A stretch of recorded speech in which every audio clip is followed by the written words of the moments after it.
these out today.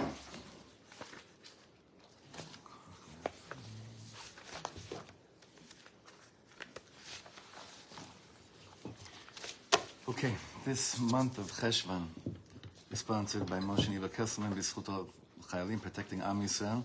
The week is sponsored by Yechiel Levinson in memory of his father, Moshe Mordechai ben Zalman ben Yamin, and by Carolyn Stone Applebaum in honor of Bonnie and Ellie Stone's 35th wedding anniversary, and by Nitza and David Jerome in honor of Nachal Libi's first birthday. All right, B'shkoyach everyone, thank you for coming. We're going to be spending time. I'm trying to get, I don't know if any of you have this sefer, but this sefer from Rav Kluger, do you have this one? Carbal Nafshi. It's not in English yet, it's in Hebrew, but we're going to be spending a lot of time with it throughout this year. We're going to be doing a lot of different svarim from Rav Kluger. It's called Korva El Nafshi, and I'm working on getting a whole batch of them.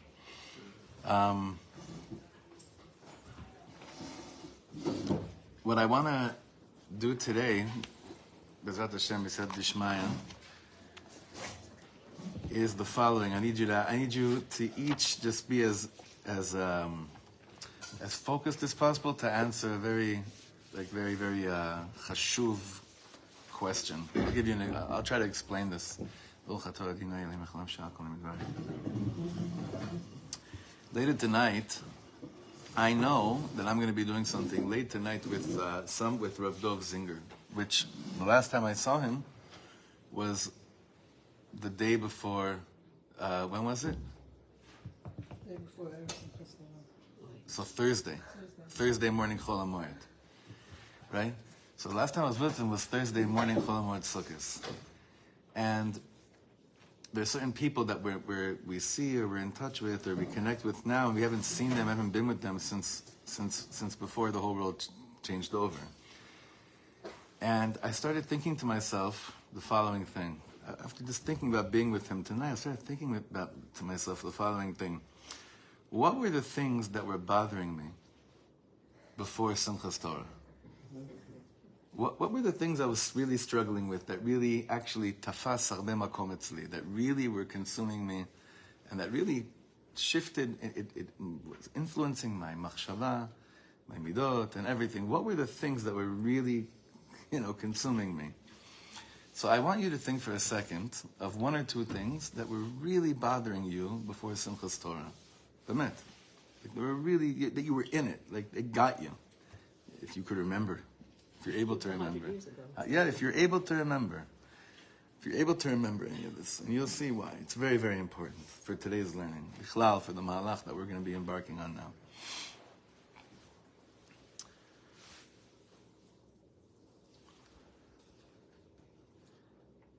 Anyone remember? I'm not going around and asking. It's not about okay, now it's your turn to say. It's not that. It's for you to be, where you are with this question.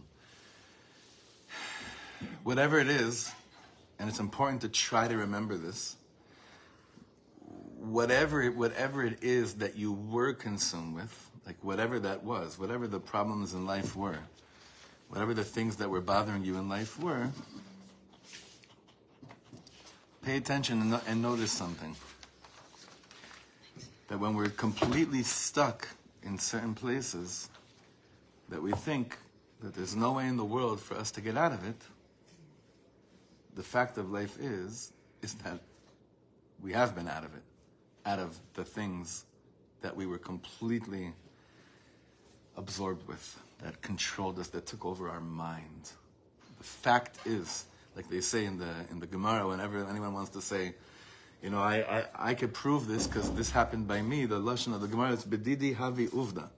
That means in me, in my the story is like this happened to me. Bedidi havi uvda. And I think it's very important for us to understand that we are living examples of getting out of ourselves. Now, Hashem Yirachem, what it took for us to get out of ourselves is the worst thing. Is the worst thing in the world. The worst thing in the world. However, the notion that this is what happened in our life is something that we have to look at and realize, okay, this is a very important time, very, very important time for Avodat Hanefesh. There are some tzaddikim that their Mesirut Nefesh, tzaddikim, tzaddikot, there are people that their ability to be outside of themselves and not get so lost and consumed with self-introspection all day long in a negative way, that for them, the day before Simchas Torah was the same day after Simchas Torah. There are people like that, you know? How much? Like, I'm talking about on the level of being able to not be so completely taken by our own inyanim, right? To not be so completely taken by our own inyanim. And that's why I asked, and I really, if it takes you another few seconds, I just think it's such an important thing for us to realize, bedidan haveuda, like this is mamash, our examples of, think for a second what you were consumed with the day before Simchas Torah, what overtook you, what was ki'ilu you, if you can remember, like what was the thing that you were so angry that you're still struggling with, or what was the anxiety that you felt on Chol HaMoed Sukkos this year? What was it, you know, what was it? So to go back to this, what I told you when I was thinking about Rav Zinger is that I actually was in one of the highest places and experience I have ever had in my life on Thursday morning in the Great Synagogue with Rav Zinger and his chevra. The tefillah that Shimon and Esti have a new world of davening that I never knew, mamash, I never knew existed before until I was there. And then, how long did that last for? So that was pretty high. I'm trying to remember what Thursday night Chol HaMoed was. It was Leila Shana Rabbah, right? Mm-hmm. Leila Shana Rabbah. What was Leila Shana Rabbah? Here, nachon. Right, Leila Shana Rabbah. There was a program both for men and women in the shul, nachon. The women were at our house. Oh, right, the women were at our house, nachon. And then Friday morning was Hoshana Rabbah, right? Nachon. So Friday went out, yeah, also like so special, so special. Like, do I remember I remember the thoughts I had walking to shul Simchas Torah morning. I was already planning, like, at a certain point, I remember I kept the light on in the office and even the air on so that if I needed to get a breather in between all the mishagasas of whatever's going on in Simchas Torah, I would have. I remember all the food that we had stored by us in the fridge now for the women's, right? Right? So I'm starting to, what did I think about that? And the food there and storing it, and the kilu kol hadvarim haelu, it's like something happened to us, and all those things now are completely not what's consuming us at all, whatsoever. So the fact is that it's possible, and the avoda is to actually get to that place out of bechira, out of choice. I want to discover a way that I could live like that, to not be consumed by things that take me over, but actually through bechira. Now, in today's world, we have some amazing material and stuff from all the chevra that are from the world of mindfulness, that are speaking a lot about about observing the moment. Don't judge the feeling or the emotion that you're feeling. Like very deep stuff. I don't know how much you're familiar with this stuff, but this is mamash all over the place because it's taking people out of jail. It's out of their own jails. Mamash. And it's very holy work. But like everything that we're seeing that has some kind of hashpah on souls today, it's all rooted in Torah. Everything. It's all rooted in Torah. And as we're now embarking on the journeys of Avraham, Yitzchak, and Yaakov, Rivka, Rachel, and Leah, we're going to see how all these methods, all these shitot of what people are speaking about in terms of not just mental health, but all forms of spiritual growth, it's all in the Torah. So today we're going to just see one example of it, and it's a beginning of a long ma'amar. As you could see, the title is Hakoach le'afrid ben ha'adam leven matzavav. the strength that a person needs in order to separate themselves from them to the condition that they're in, to the situation that they find themselves in. All right? A koach lef. There are more pages up here. Do you need? Okay. And this is from Rav Kluger, Shlita of Beit Shemesh. Vayotze oto achutza. Not the most easiest Hebrew, but not so hard to crack. So just follow inside. Yesh ve'ha'adam matzui betocho shel inyan u'matzav ha'ovrim alav. There are those that are found inside whatever they're going through. Hamatzav hino chelek bilti nifrad min ha'adam atzmo. And the situation they're going through is an inseparable thing that the person himself. So I just want to preface another thing by saying, it's not always bad. There are moments when it's actually good, that what you're going through is actually inseparable from you. I just gave a bunch of examples about bad stuff, and anxieties and stress and crisis, v'chulei. But we're also going to see that there's an avoda of choosing how to say, this is actually what is, I'm not going to experience this as an outsider, observing a thought or a condition. I'm actually, the avoda is to be fully consumed by it as well. Is that clear? Well, we're going to give an example shortly. So what are the situations that a person finds themselves in and they're inseparable from it? Kegon matzav shel simcha o etzev. It could be a simcha or it could be sadness. She'adam chai et ha'inyan vechash oto benafsho ve'afilu begufo. You feel this matter, you sense it in your soul and even in your body, as we all know. How much, physical manifestations of basically, stress and anxiety and worry could cause a person. These are not new chachmas, they appear physically as well. A person like this, אינו ניצב מחוץ למצב, אינו רואה אותו מבחוץ, עד כדי יכולת להנהיגו, ולהחליט אם להיכנס אליו ועד כמה, אלא הוא והמצב חד המה. So this person that is feeling, that is going through whatever they're going through, and they're inside the matzav, they're not outside the matzav, they don't see it, they can't observe it from the outside. And if they were able to observe it from the outside, they'd be able to lehanhigo. They'd be able to direct it. They would be in control of it, and not the situation that you're in being in control of you. They could stir the wheel. They could lehanhig. They could direct the traffic in their mind. How far deep should I go into this thing that I'm experiencing right now, that I'm feeling? A person usually feels that they have no shlita, they have no control. When you're completely lost into a situation, now whether it's good or bad, you sometimes feel, I have no shlita on this. This is driving me. This is riding me. I'm not the driver. I'm not the driver. I'm just like gasping for air, but I'm not the driver. I have no control over this.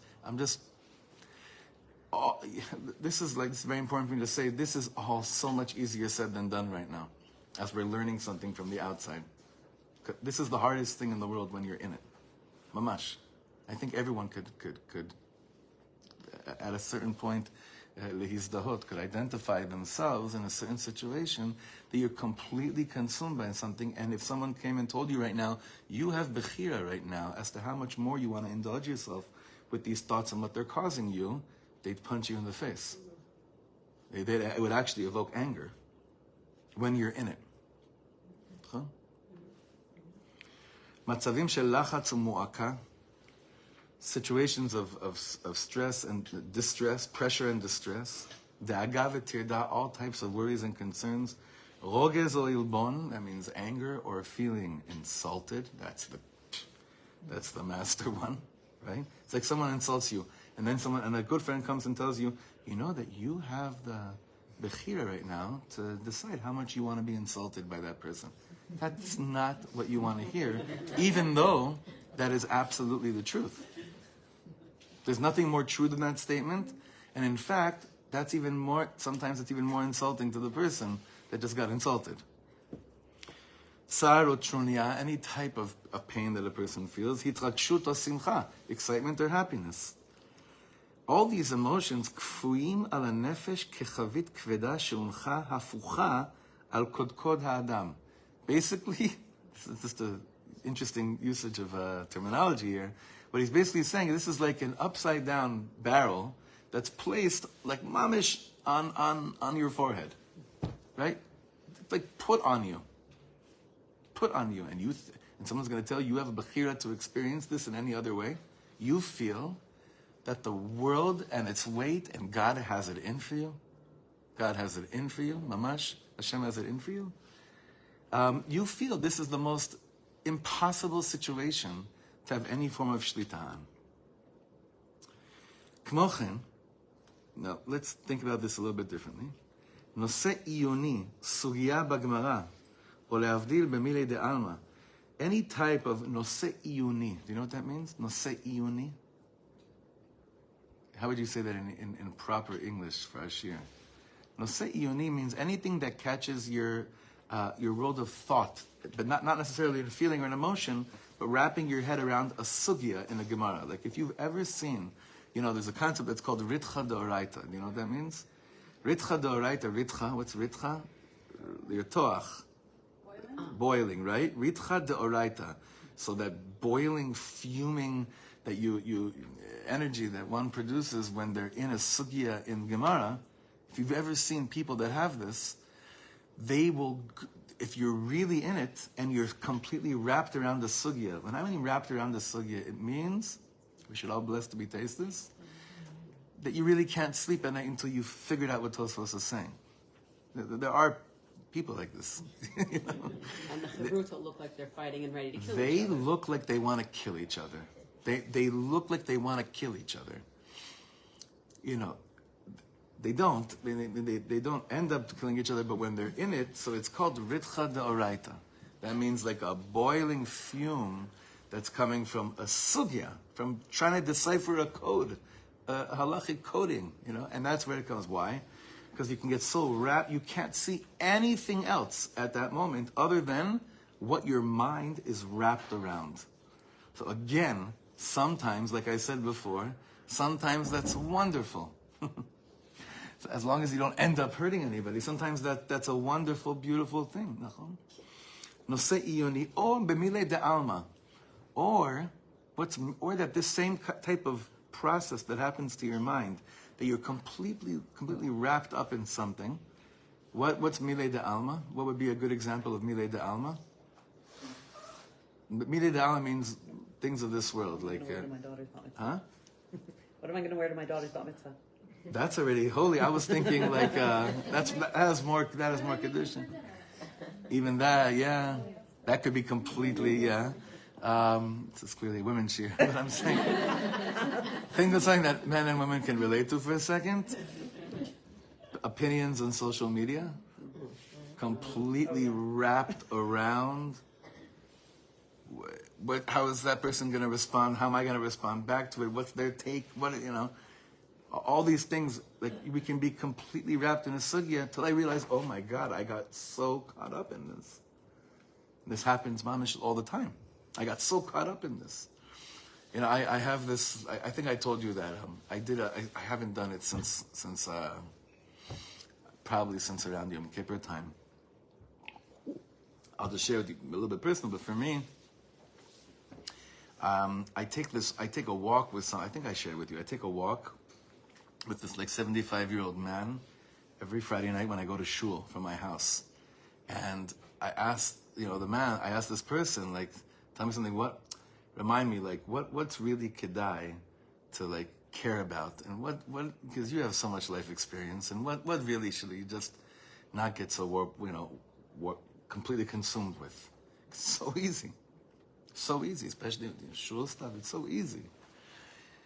So, every Friday night, you're looking at me like I'm crazy. You never saw him, right?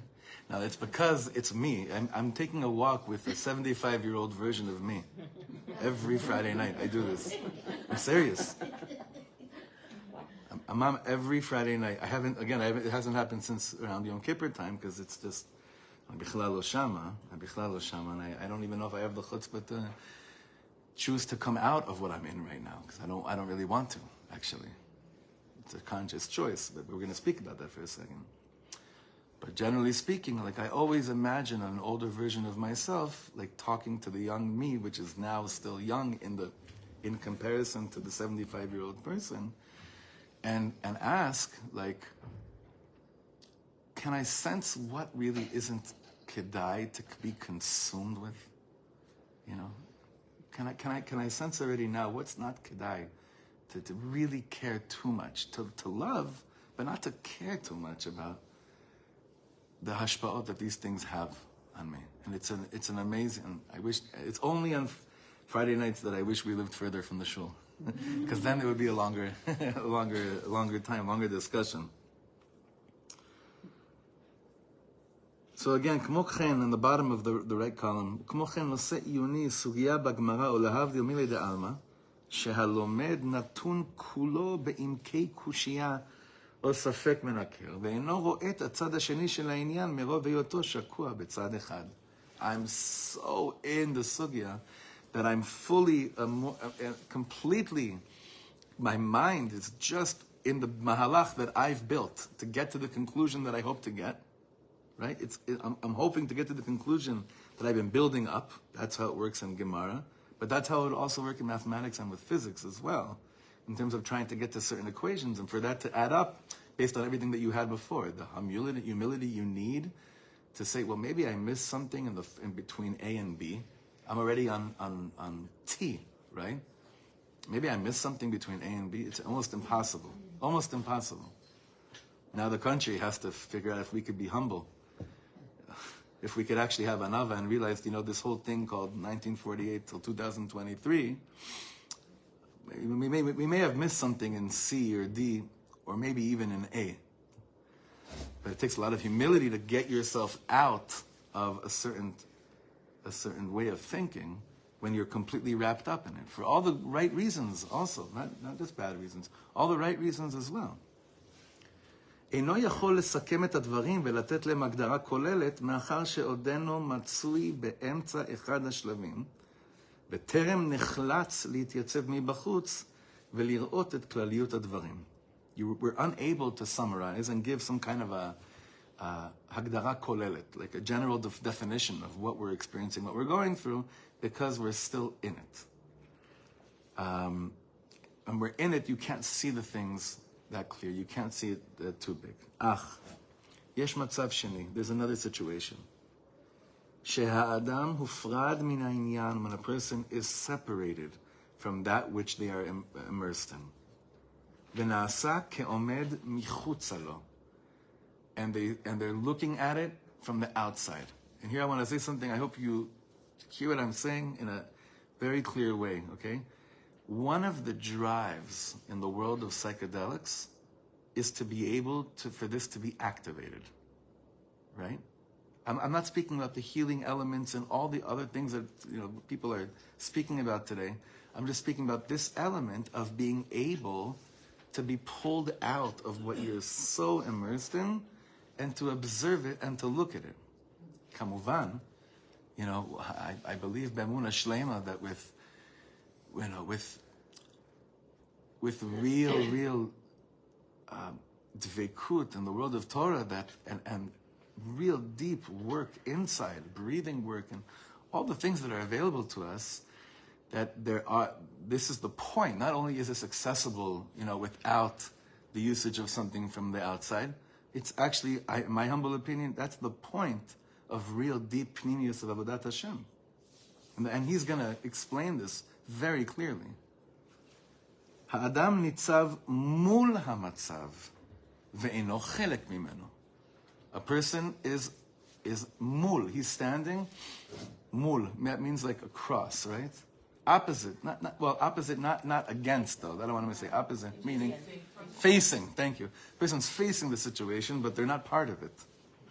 כגון מצב של שמחה או עצב. שהאדם מתבונן אל פשר העניין המשמח או המעציב. That when it comes to happiness or sadness, a person, they start to feel an emotion, but they're like, wait a second, what is the cause of this pain? What is the cause of that which is making me happy? Litot al kankano, that means to really introspect the depth of what is causing this emotion, ולבחור אם להעשות חלק ממנו, אם לא. And then to choose, do I want to become part of this feeling more or not? Or not? He's saying this is a possibility. That it's actually possible to do this. The people that are the strongest anchors for me in my life, that really provide me with hadracha and guidance, are those that actually have some kind of set of tools to do this kind of work. Where you're basically saying, okay, this thing is making me happy. What about it is making me happy? The fame or the actual thing that this is about? What is making me happy over here? The fact that I feel like I'm part of something, or the thing that people are being happy over? Now let's go to sadness. What is causing me sadness? That I feel pain over what happened? Or because, what could be another reason? I'm scared for my own well-being, for sure. What else? Jealousy. Well, that would bring sadness? Some people. Explain. You're not in touch with the concept that it's jealousy. You just think you didn't get what you wanted. You feel sad, but it's really because you feel alive. Avanti. It's triggered by Avanti. seeing someone else have something. I get it. Very good. Okay, that's very good. Now, what happens is, in this sefer, there's going to be a literal how. We're discussing a lot of whys right now, but how is, it's not coming up in 3 months. It's probably next week. But I'm just want to say, because sometimes these learnings, they trigger so much in me, because it awakes so many different things in me, but then it leaves me hanging, and I'm just telling everyone, there's a very lamaisa over here, okay? Because we're speaking a lot of theory right now, especially with things that we want so badly to have. Like, what wouldn't we do to have the yacholet, to have the ability to actually live like this? To really observe the thing that I'm beginning to feel and wonder, how much is it kedai for me to continue to go into this? Now, it's a very interesting time that we're in right now, to say the least. I think it's so interesting to learn this dafka now, because would anyone ever give up anything that has to do with the pain that Am Yisrael is feeling right now, as well as the general sense of, when I say simcha, I got to be very clear. No one's happy, but maybe simcha is not the right word. Maybe pride. Sorry? Connection. 100%. Like, no one has a shaila right now. Is this connection worth spending more time with? Do I really want to, it's not even part of the way that, it's not the filter system that we're going through right now. Because we've bypassed all of this as a klal right now. We're in the middle of it. That's why I wanted to say in the beginning, and I hinted at it. There are times in life that you see that the neshama klalit is the one that's making decisions, and not the neshama pratit. That means nishmat Am Yisrael as a whole sometimes makes decisions. Same kind of decisions. And it's chosen to go fully in to the story of what's happening right now. The way we give more koach to the neshama klalit is that in moments in life that the neshama pratit has to show up, and it shows up, that strengthens the klal for when it's needed to make these choices of being full in. You realize, none of us consciously chose to be fully immersed in what we're in right now. None of us did. This is something that's much, much bigger than the prat. But in order to continue the healthy development and growth of Nishmas Klal Yisrael, then avoda like this is very, very, very, it goes hand in hand. Like, another phrase is ha behatalya, that means it's each dependent on each other. And that's what we're trying to do in these types of shiurim.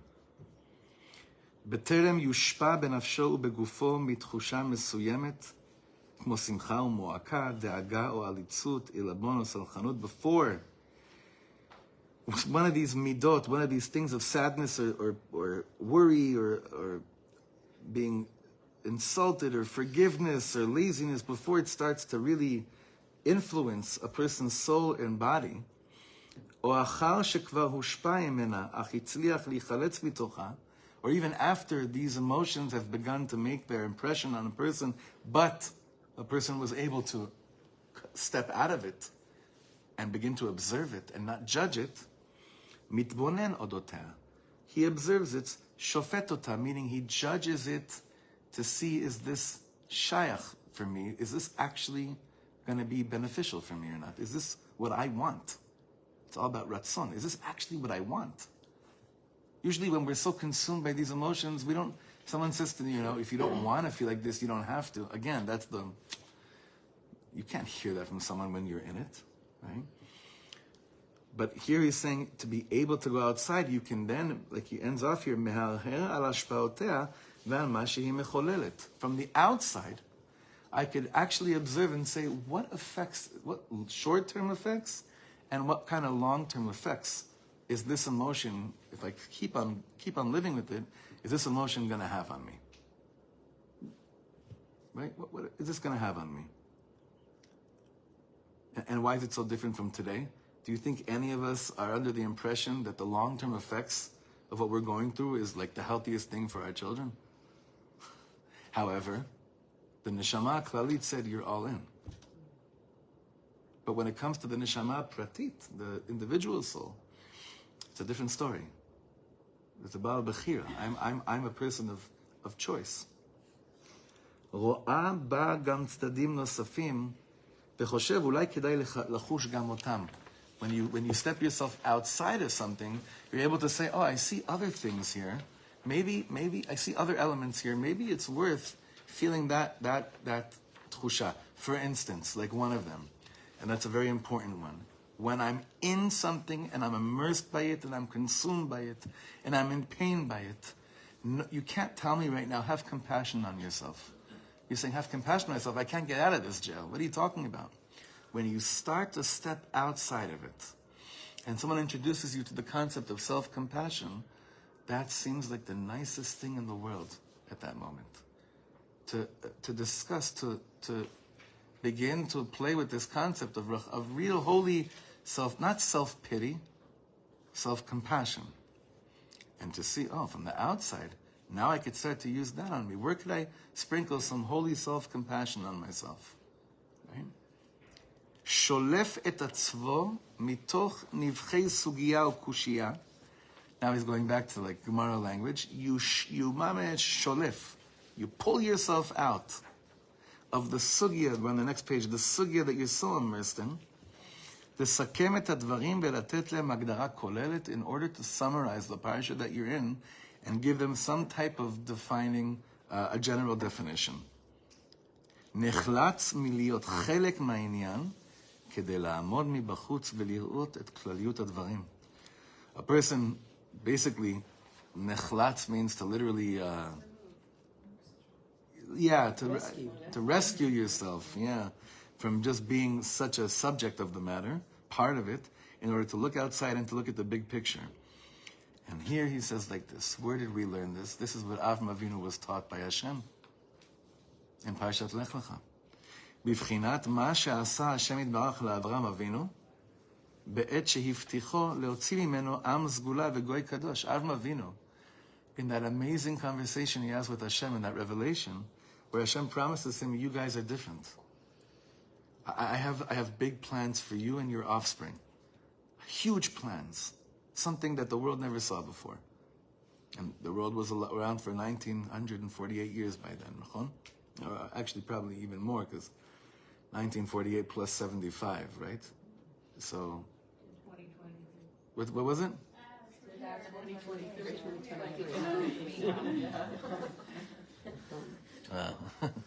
It wasn't a setup. I really didn't. That's pretty crazy. Shenemar. So what does the parasha say? Vayotze oto achutza. God says, come outside. Now, we didn't wait for Rabbi Nachman to come and give a perush on what that means to come outside. Rashi is right there. He's right there. Katav Rashi, Hotzio michalalo shel olam vehikbio lemala min hakochavim. It's a very famous Rashi. That what did he do? He took him out from the confines of space of this world and elevated him to a place that's even higher than the stars. Then Rashi continues there and started talking about the constellations, v'chulei. What does that mean that he took him out of the confines of space of this world? What's that? He zoomed out. Completely. like completely. He said, let me, because Avraham Avinu was trying to understand what is this thing called Torah, basically? What is this purpose that you're going to give us a Torah and everything? He said, because the Torah was meant to really play a role in your life, that you can take yourself out of what the whole world thinks that you're completely jailed in. That's why Avraham Avinu is called Avraham Ha'ivri. That he's on one side of the world, and Me'ever, and on the other side of the world, is everyone else. This is, I could get really sad right now thinking about the world of Torah right now, because how many people actually learn Torah in order to implement these types of things? This type of tikkun amidot, More and more. Baruch Hashem. So I'm trying to get happy. But we need more, and we need much more of more and more. We need much more and more of whatever it was, because when we choose to elevate ourselves higher than whatever the whole world, then there's no way in the world we would be in messes like we're in today. En sikui. There's no way. There's no way. There's no way. The mess is being wrapped around sugyas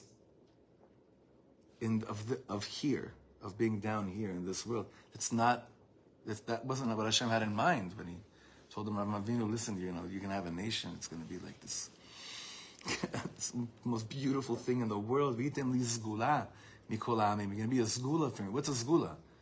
A sgula is something that you can't understand. That's what a sgula is. Rav Simcha ben Rav Shlomo explains this. Everyone has all these shots and he's like, wait a second. Sgula means, Rav Simcha ben says in Kedushas Simchas Yisrael, he says, Sgula means something that you can't understand. And that was amazing that actually sufficed to Avraham Avinu. Like Avraham Avinu got that answer from Hashem, and he was like, yeah, that talks to me. Because I can't understand what was burning in me to even search for you in the first place. So I can't understand it. And we're working the whole world trying to explain our rights. It's really working really good for us. We've had amazing success. Because it's not our parsha. It's not our parsha. It's not us. It's lo anachnu. It's lo yi'ud shelanu. It's not what we're made for. Lifting ourselves up. He lifted him up even higher to the stars, higher than the constellations. This is what the lashon of lehabit means, milamala lemata, looking from above to below. Bless you. Kol lev mevin et ha'evdel hagadol. We're just going to do the next two paragraphs. Kol lev mevin et ha'evdel hagadol שבין להיות בתוך המצב לבין לעמוד מולו ולחשוב עליו מבחוץ. And I know that this is a room of mamish heart, and you know exactly what he just said right now. He says every heart understands the difference between facing something and looking at it, or being inside something and observing it and looking at it. Everyone understands the difference. הן בעניינים בלתי רצויים, whether it's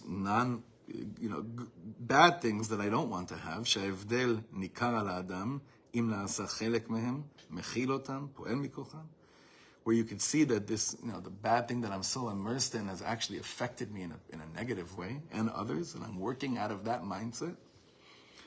או שנותר פרוד מהם, or that I'm separated from something that I may have gone through. מבין על אודותם, I understand what it's all about. וחופשי להחליט מה מידת השפעתם עליו. And I'm free. I am free. What does real freedom mean in this context? It means that I'm free to determine how much the experiences of life are going to continue to affect me or not. Most of us are still under the assumption that we don't really have that freedom. But anyone today that's in the world of like inner healing and all this type of work that is coming out, which is so beautiful, and sometimes we have to be a little bit cautious of it because we have to make sure that it's really aligned with al derech ha'tahara ve'akdusha.